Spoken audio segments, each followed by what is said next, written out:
सब एक हैं, हम सब एक हैं, हमसे जो टकराएगा चूर चूर हो जाएगा, हमसे जो टकराएगा चूर चूर हो जाएगा। वंदे मातरम, वंदे मातरम। शिक्षक एकता जिंदाबाद, जिंदाबाद जिंदाबाद, शिक्षक एकता जिंदाबाद, जिंदाबाद जिंदाबाद। बोलो भारत माता की जय।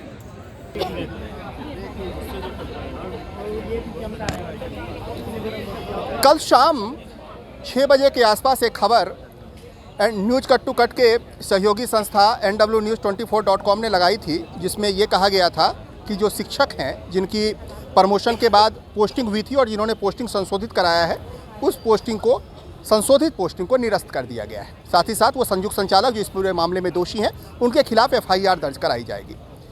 ये निर्देश शिक्षा मंत्री ने शिक्षा विभाग के आला अधिकारियों के साथ बैठक में दी थी, जिसकी विश्वस्त सूचना nwnews24.com के पास थी। हालांकि कुछ लोगों ने उस वक्त हमारे खबरों को ट्रोल करने की कोशिश की, कई सारे लोगों ने इसे अपुष्ट खबर बताया, कई सारे लोगों ने अलग अलग तरीके से इसकी व्याख्या कर हमारी खबर को गलत तरीके से साबित करने की कोशिश की। लेकिन मैं आपको आश्वस्त बता दूं कि तकरीबन 15 सालों से मैं शिक्षक के सरोकारों की पत्रकारिता करता रहा हूं और हमारे पास जो खबर रहती है वो पूरी प्रामाणिकता के साथ रहती है। तो पहली बात कि जिन लोगों ने खबरों को लेकर ट्रोल किया, मैं उसे अनुरोध करूंगा कि खबरों की पहली तथ्यात्मकता को समझें और उसके बाद हमारी खबरों को कम से कम ट्रोल करें, दूसरों की बातों को, दूसरों की बहकावों को कम से कम सामने न लाएं। दूसरी बात ये कि आज जो ये तमाम शिक्षक मौजूद हैं, अब से कुछ देर पहले ये तमाम शिक्षक शिक्षा मंत्री रविंद्र चौबे के बंगले पर भी पहुँचे थे। लेकिन जिस उम्मीद के साथ ये शिक्षा मंत्री के बंगले पर पहुंचे थे, वो उम्मीद उस वक्त धाराशायी हो गई जब शिक्षा मंत्री ने उन्हें ये कह दिया कि जो संशोधित शिक्षकों की जो पोस्टिंग लिस्ट थी उसे निरस्त करने का हमने आदेश दे दिया है। आज शाम तक वो तमाम जो आदेश है निरस्त करने का, वो आपके हाथों में होगा। तो जो उम्मीद लेकर आए थे कि शायद शिक्षा मंत्री सुनेंगे और निरस्तीकरण के आदेश में कुछ मानवीयता के आधार पर शिथिलता बरती जाएगी, वैसा कुछ देखने को नहीं मिला। शिक्षा मंत्री ने दो टूक कह दिया है कि जो कल खबरें आई थी वो लगभग खबरें पुष्ट है और जो संशोधन में निरस्तीकरण का जो आदेश है वो आदेश उन्होंने दे दिया है और आज शाम तक वो आदेश शिक्षकों के लिए जारी भी हो जाएगा। कुछ जो शिक्षक गए हुए थे, मैडम कहाँ गई? मैडम जी, मैडम एक मिनट आ गए भैया, आप अपना नाम बताइए। मैम श्रीमती झरना वर्मा जी। झरना मैम जो थी वो जो शिक्षा मंत्री हैं उनसे मुलाकात करने वाली जो टीम थी, जो 5 लोगों की टीम ने मुलाकात की थी, उनमें झरना मैम भी गई हुई थी। मैम जब आप लोग गए तो शिक्षा मंत्री ने क्या पूछा? आप लोगों से कुछ बातचीत? हम लोगों से कोई बातचीत नहीं हुई। उन्होंने जो हम लेके गए थे अपना जो दिखाने के लिए, हम जो बताना चाह रहे थे कि कम से कम जो हमारा जो किया गया है निरस्तीकरण का जो आदेश आने वाला है उसको ना किया जाए, ये बात करना चाह रहे थे। लेकिन हमारी उनसे कोई बात नहीं हुई। उन्होंने सिर्फ यही कहा कि ये जो निकाला जाएगा वो शाम तक आपके हाथ में पहुंच जाएगा, बस इतना ही कहा। स्पष्ट कहा कि निरस्तीकरण, स्पष्ट रूप से उन्होंने कहा कि निरस्तीकरण की प्रक्रिया हो चुकी है, शाम तक आपको आदेश मिल जाएगा। आपके साथ क्या परेशानी थी? आप कितनी दूर आपका स्कूल है? मेरा स्कूल अभी जो मिला है वो तो पास है, लेकिन मुझे जो पहले मिला था वो करीब 100 किलोमीटर से भी आगे है, पिथौरा के आगे मुझे मिला था और मैं रहने वाली हूँ रायपुर की। तो मैं डेली अप डाउन, मेरे छोटे बच्चे हैं, मेरे 85+ सास ससुर रहते हैं, उनकी जिम्मेदारी मेरे ऊपर है, तो मैं इतनी दूर अप डाउन नहीं कर सकती। और उन परेशानियों के कारण ही मैंने संशोधन का जो मुझे विकल्प दिखा तो वो मैंने डाला। और वो अब जब ये निरस्तीकरण का आदेश आने वाला है तो वो हमको फिर एक डर लगने लगा कि हम अपने परिवार, बच्चे जो बड़े हैं उनसे हम कैसे करेंगे ये सब। मैम आपका नाम क्या है?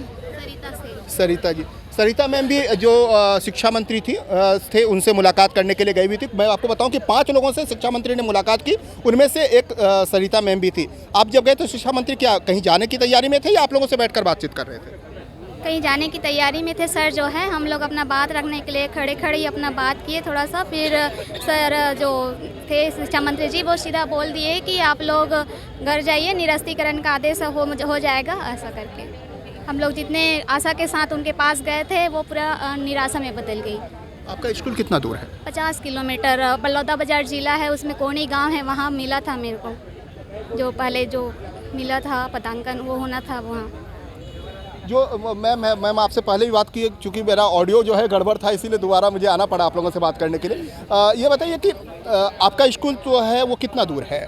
अभी तो मुझे रायपुर में मैंने संशोधन उपरांत लिया है, लेकिन जो पहले मुझे मिला था, जो स्कूल था मेरा 150 किलोमीटर से ऊपर मिला था, और वो वहाँ पे मैंने खुद जाके भी देखा, वो वहाँ बस की सुविधा नहीं है और गाड़ियाँ नहीं चलती है, और मैंने ऐसा नहीं देखा कि वहाँ एकल शिक्षक की स्कूल है। ऑलरेडी वहाँ 56 का दर्ज संख्या दिखाया गया और 3 टीचर वहाँ पदस्थ है। तो मुझे नहीं लगता कि जो हमको पकड़ाया गया था स्कूल वो एकल शिक्षक की है। और उसके पहले काउंसलिंग जब हुआ तो हमसे जो दिखाया गया स्कूल वो हमारे पहुँच से दूर था, तो इसलिए हमको एक विकल्प दिया गया कि आप असहमति वाला पत्र भर दीजिए। हमने असहमति पत्र भरा कि हमको जो स्कूल दिखाए जा रहे हैं वो हम नहीं जा सकते, हम अपने या तो हमको एक विकल्प दिया गया तो हमने भर दिया। उसके बाद कुछ दिन बाद हमको एक आदेश हमारे स्कूल के नाम से मिला, हमारे नाम से, जहां मुझे मिला था विकासखंड पिथौरा में डूमरपाली माध्यमिक स्कूल मिला था। तो उसको लेकर मैं भी बहुत घबराई थी, और मैं फिर भी मैं बोली चलो एक बार देख कर आते हैं। जब मैं गई तो वो बहुत पहुँच से दूर है, और फिर मेरे घर में बड़े बुजुर्ग हैं, मेरी बच्चियां हैं छोटी, तो और मेरे हस्बैंड जॉब करते हैं, जो प्राइवेट जॉब मार्केटिंग वाले हैं, तो आए दिन घर में नहीं रहते हैं, और 85 के प्लस मेरी मदद। तो मैंने आवेदन लगाया था जेडी सर ऑफिस में, जिसके तहत मानवीय आधार पे उन्होंने मेरा एक संशोधन, और उसमें मैंने विकल्प दिया था कि मुझे ये स्कूल मिल जाए तो मुझे बेहतर होगा। और उसमें एक DPI का पत्र उस पहले आया था, उसमें ये साफ तौर पे कहा गया था कि भाई जिस स्कूल में जहाँ पदस्थ अभी हैं वर्तमान में सहायक शिक्षक, उनके संकुल में अगर पद रिक्त है वहाँ किया जाए, अगर संकुल में ना हो तो विकास खंड स्तर पर किया जाए, और विकास खंड स्तर पर ना हो तो जिला में किया जाए। तो जब हमारी काउंसलिंग हुई तो हमारे जिला या हमारे विकास खंड स्तर पर हमको कोई स्कूल का दिखाया नहीं गया पदस्थ के लिए, इसलिए हमने असहमति पत्र भरा था। मैम आपका स्कूल कितना दूर? मेरा स्कूल 70 किलोमीटर दूर था। तो आप लोगों को जब लग रहा था कि अब पास का स्कूल नहीं मिल रहा है, दूर का स्कूल मिलेगा, तो आप लोगों ने उस वक्त क्यों नहीं इनकार कर दिया कि मुझे प्रमोशन नहीं? किए थे सर, हम लोग इनकार किए थे। उसके बाद वो लोगों ने तो खुद अपने अनुसार से पोस्टिंग किया था, तो वो बहुत ज़्यादा दूर था। फिर उसके बाद तो हर विभाग में जहाँ भी पोस्टिंग होता है संशोधन का तो विकल्प रहता है, तो हम लोग नियम के तहत ही हमने संशोधन के लिए आवेदन किया था, और उस नियम के तहत हुआ है।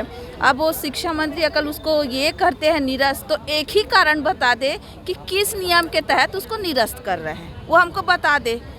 आप लोगों ने पहले इनकार कर दिया था कि हमें नहीं चाहिए? जी सर, हम लोग को मेरे को सर 175 से 80 किलोमीटर मिला है सर, एकदम लास्ट। और मेरे घर में भी सर मेरे हस्बैंड की तबीयत ठीक नहीं रहती, बच्चे छोटे हैं, बुजुर्ग सास है, तो मेरे लिए डेली इतना लंबा अप डाउन। पति कैंसर सर्वाइवल है? हाँ, तो लंबा दूरी है सर, और मेरे को घर भी देखना, इतना दूर मैं डेली अप डाउन नहीं कर सकती सर। मैं खुद हाई BP की पेशेंट हूँ, मेडिकल टर्म्स मेरे साथ भी है सर बहुत ज़्यादा, इस वजह से मैंने मानवीय आधार पे कहा था। तो अभी मेरा जो संशोधन हुआ है सर वो भी मेरे को 12 किलोमीटर मिला है, फिर भी मैं इसको चल जा रहा है। लेकिन सर 175 किलोमीटर अकेले रोज़ आना जाना ये बहुत मेरे लिए व्यवहारिक नहीं होगा, इसलिए सर मैं। आपकी मैम कितनी दिक्कत है? आपका कहाँ कितना दूर है? मेरे को मिला था सर बाग बहारा टेका करके, और अब मैंने असहमति का ही डाला था। असहमति के बाद हमारे पास ऑप्शन मिला संशोधन का, तो हमने कराया है। और जिस स्कूल में पैसे देके करवा लिया ऐसा बोल रहे हैं? ऐसा तो कुछ नहीं है, हमने आवेदन लगाया है, बच्चे छोटे हैं, घर में और कोई नहीं है, फैमिली नहीं है, अप डाउन नहीं कर सकते, वहाँ जाकर नहीं रह सकते, इस कारण से हमने संशोधन कराया था। लेकिन अगर उन लोग ऑप्शन ही नहीं निकालते सर असहमति का, तो हम ये संशोधन का कोई विकल्प ही उसी समय मंत्री जी को बोल देना था। उस समय मंत्री कहाँ सोए हुए थे सर? नहीं सर, जिला स्तर पे आता तो हम लोग को ये, हम आज जो जहाँ खड़े हैं हम इस स्थिति में कहाँ क्यों पहुँचते? इतने मुश्किल से सर 16-17 साल के इंतजार के बाद हम लोग को प्रमोशन मिला। हर कदम पे सर एक तरीके से हम लोग का मानसिक प्रताड़ना ही तो हुआ है सर, और अभी भी 1 महीने करने के बाद फिर अचानक से ये इस तरीके की सिचुएशन आना, तो हमारे सामने तो बहुत क्रिटिकल सिचुएशन आ गई है, और हमारी कोई बात सुन भी नहीं रहा है, ना हमारा कोई पक्ष जान रहा है। सर मैं ये भी कहना आपका चाहूँगी, पक्ष जानने के लिए आए हैं? हाँ, सर मैं ये भी कहना चाहती हूँ मीडिया के माध्यम से, हम अभी जिस स्कूल में गए हैं ऑलरेडी वहाँ पर पद खाली है, हम एक्सेस में वहाँ पर नहीं गए हैं सर, है ना। हम सेटअप के अनुसार से अगर हमारी बात अगर मंत्री जी से होती है तो हम यही कहेंगे, सेटअप के आधार पे अगर हमको जिस स्कूल में अभी हमको संशोधित स्कूल मिला है वहाँ पर ऑलरेडी पद खाली है, वहाँ पर एक्सेस नहीं है। ये आप देखेंगे ना, पूरा ये कलेक्टेड गार्डन आपको थोड़ा सा दिखाइए, हमारे साथी जो हैं वो दिखाएंगे। पूरा कलेक्टेड गार्डन जो है लगभग शिक्षकों से ही भरा पड़ा है।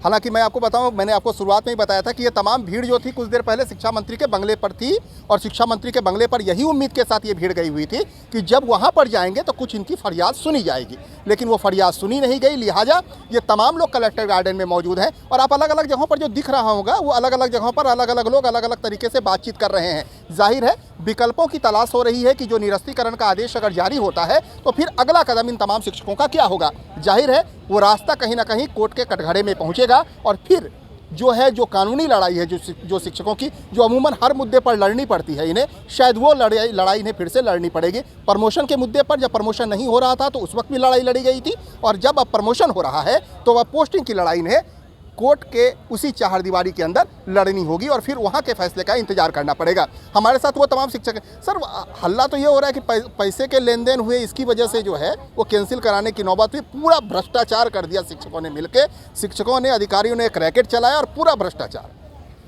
मैं आपको जानकारी देना चाहता हूँ, एक जनप्रतिनिधि है संजय नेताम, उन्होंने आवेदन दिया था, वो गरियाबंद मैनपुर से बिलोंग करते हैं। उन्होंने सीएम साहब को शिकायत की थी। उनकी शिकायत में ये कहीं शिकायत नहीं है कि पैसे का लेन देन हुआ या भ्रष्टाचार हुआ है। उनका ये कहना था कि जो एकल शिक्षक स्कूल है, दूरस्थ अंचल की स्कूल है, वो प्रमोशन की वजह से शिक्षक विहीन हो गए हैं और ऐसी शालाओं में शिक्षकों को नहीं भेजा गया है। इस कारण अफरा तफरी की गई है, ऐसा करके उनका आवेदन था। वो शायद आप चाहें तो उसकी जाँच करवा सकते हैं, इसमें कहीं भी भ्रष्टाचार का उल्लेख नहीं हुआ है। उन्हीं के आवेदन पर सीएम महोदय के द्वारा कार्रवाई की गई है कि इनकी जांच की जाए और गलत जगह में प्रमोशन हुआ है तो उसको निरस्त किया जाए। हेम कुमार जी, मैं आपको बहुत पहुंचा हुआ शिक्षक नेता मानता हूं।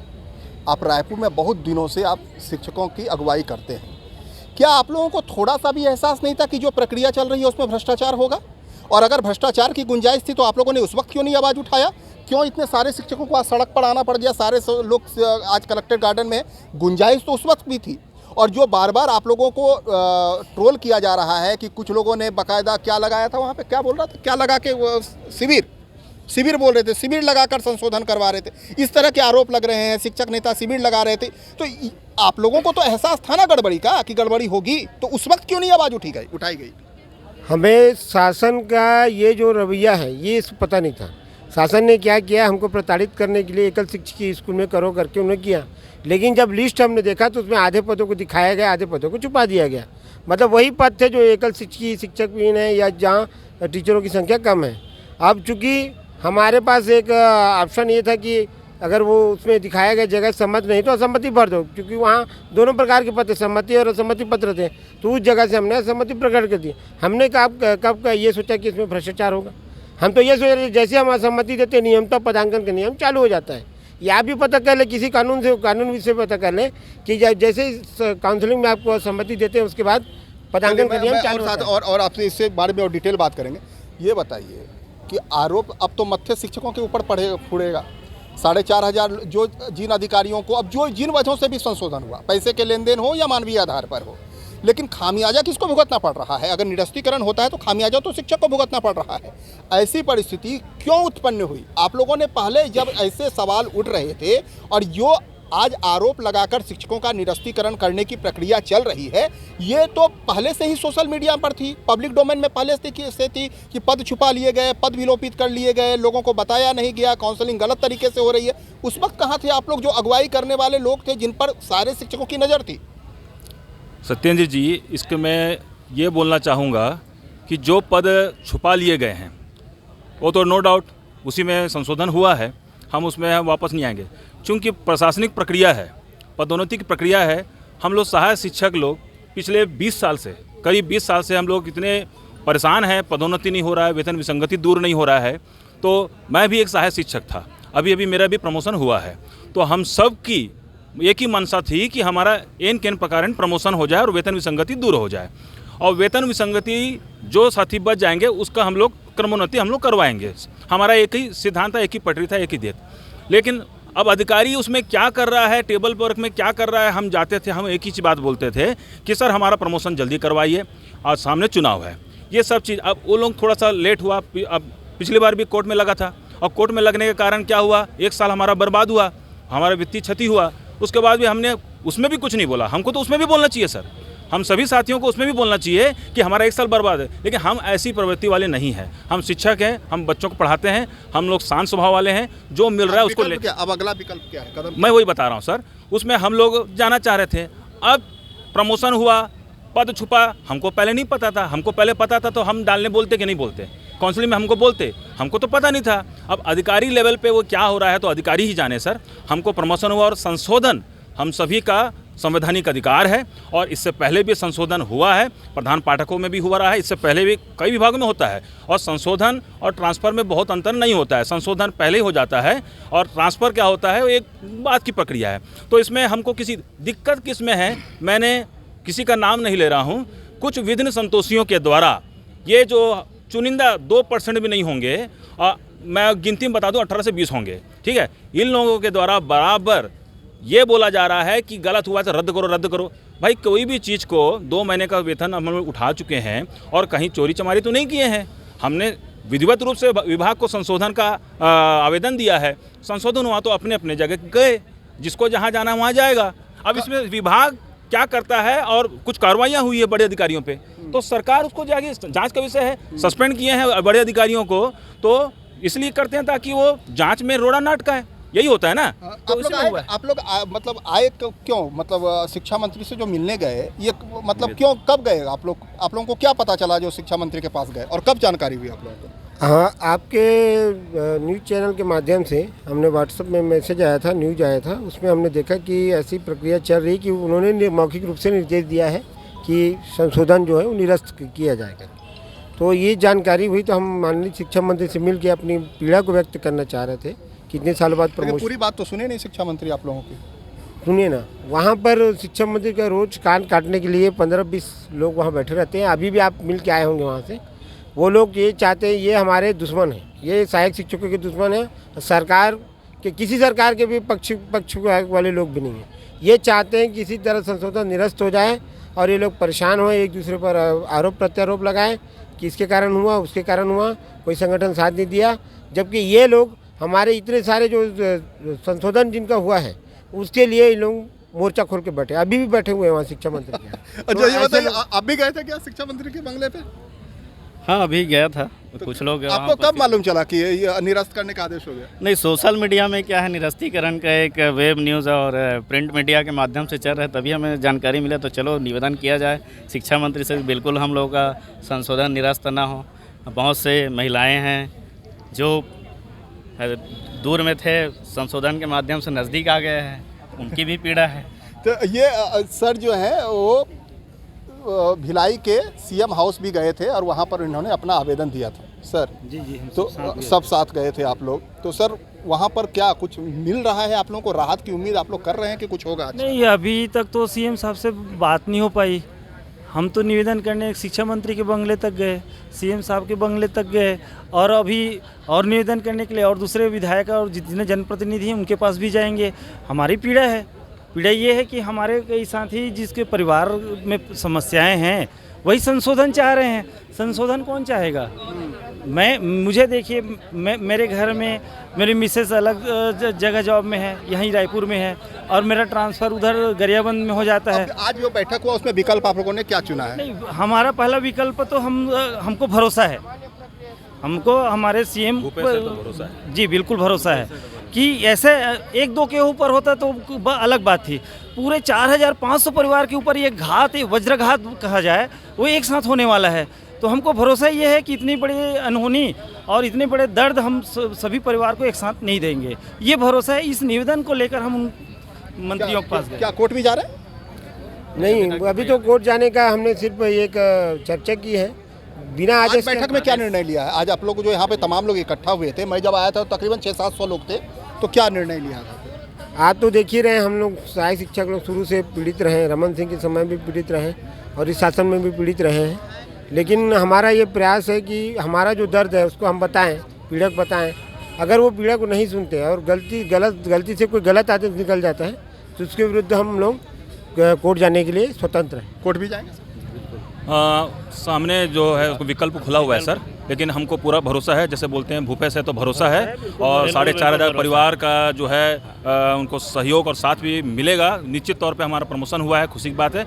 और हम निवेदन सरकार से आपके चैनल के माध्यम से भी करना चाहते हैं सत्येंद्र जी कि सब चीज़ सही हुआ है सर, जो दोषी है उन पर कार्रवाई करो, हम मना नहीं कर रहे हैं, लेकिन जो परिवार 2 महीना नौकरी सैलरी उठा लिया है उनके इस प्रकार से वज्रघात जो होता है, जो है ना, ऐसा आप ना करें, और विश्वास है कि ऐसा कुछ नहीं होगा। तो सारे शिक्षकों की अपनी अपनी दलील, अपना अपना दर्द, अपनी अपनी याचना, वो याचना शिक्षा मंत्री से भी है, मुख्यमंत्री से भी है, अलग अलग तरीक़ों से ये बातें कही भी जा रही है। और आप देखेंगे पूरा परिसर शिक्षकों से पटा पड़ा है, और तमाम शिक्षक जो हैं वो प्रभावित हो रहे हैं संशोधन से, और तमाम वो शिक्षक हैं जो अलग अलग जगहों से आए हैं। कुछ लोग आपको बिलासपुर संभाग से आए हुए हैं, कुछ लोग रायपुर संभाग के हैं, कुछ दुर्ग संभाग के हैं। महिलाएं काफ़ी ज़्यादा है जिन्होंने संशोधन करवाया है, जो अलग अलग वजहों से इन्होंने संशोधन करवाया है। पैसे की लेन देन की बात तो प्रमाणित नहीं है, लेकिन कुछ बातें जो है मानवीय पहलू के आधार पर भी कही जा रही है। उम्मीद है कि जब कोई बड़ा फैसला होगा तो उस संदर्भ में इनके भी पहलुओं को, इनकी भी याचना को, इनके भी गुहार को जरूर ख्याल रखा जाएगा, इनके भी गुहार को जरूर सरकार ध्यान में रखेगी। नमस्कार, आपने अगर हमारा चैनल सब्सक्राइब नहीं किया जरूर सब्सक्राइब करें, लाइक शेयर और कमेंट करें।